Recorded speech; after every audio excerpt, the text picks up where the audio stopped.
So the Office of Women is established to advance gender equality and improve the lives of Australian women. I'm just wondering, would you consider your work to be undermined if there was also an office for men? It's called Parliament, Senator Leyonhjelm. Thank you, Senator. We work towards gender equality, and certainly there are times when policy response would necessarily involve addressing the needs of men in that. Would your work be assisted if there was an office for men? Senator Leyonhjelm, I'm just conscious you probably should be asking officials for an expression on a matter of policy. That's not whether a policy, there should that's be, an operational question. whether there should be another department sounds to me like a question of policy. No, it's not. It's a question of operational effectiveness. Could you repeat the question, please? Would your work be assisted if there was an office for men?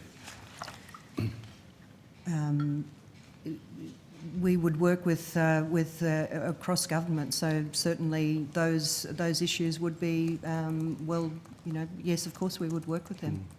There's one of your objectives is ensuring that women and their children are safe from violence. Would an office for men that ensured that men and their children were safe from violence be complementary or competitive to your office? It would be complementary. Complementary, all right. You realise most perpetrators are men. That's kind of the point. Senator Leyonhjelm didn't interject during your questions. I'll ask you to do the same. Because they weren't inflammatory, they were substantive. Anyway, I'll be quiet. Is there any discomfort or concern within your office about the absence of any focus on men at all? There is a focus on men in terms of a range of issues. So we certainly focus on issues to do with encouraging more men to use flexible work to be more involved with their families. To say that again? To be more involved with their, so that they take up more of the unpaid or the caring responsibilities in their homes.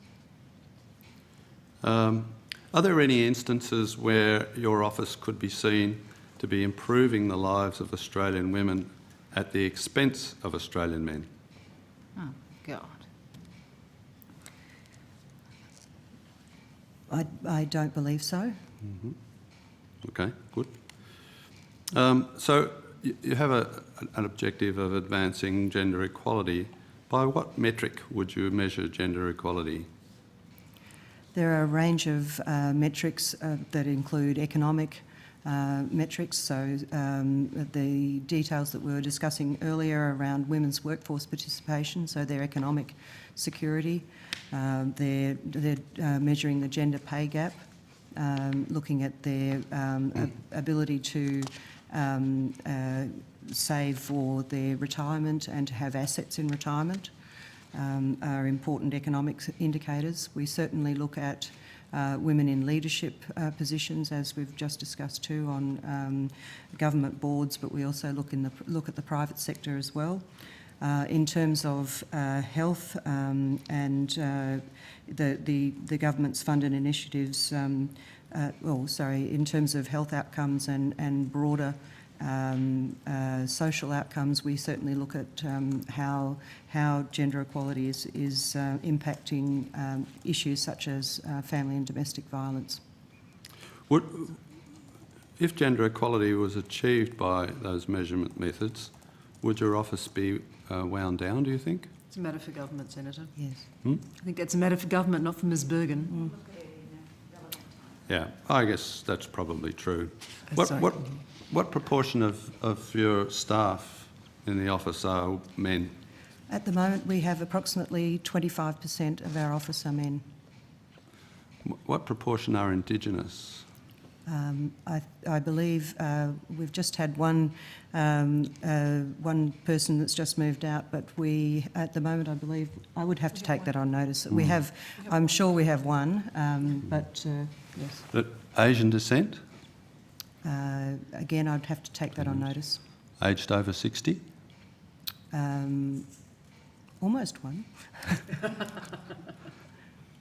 I'm just wondering if your office would be either helped or assisted or undermined if there are officers for each of those groups.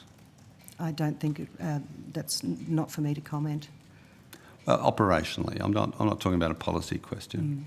Operationally, we would work with those areas. We certainly work very closely with Indigenous Affairs colleagues in the outcome 2 for this department. Okay. All right, I think I'm just about on 6.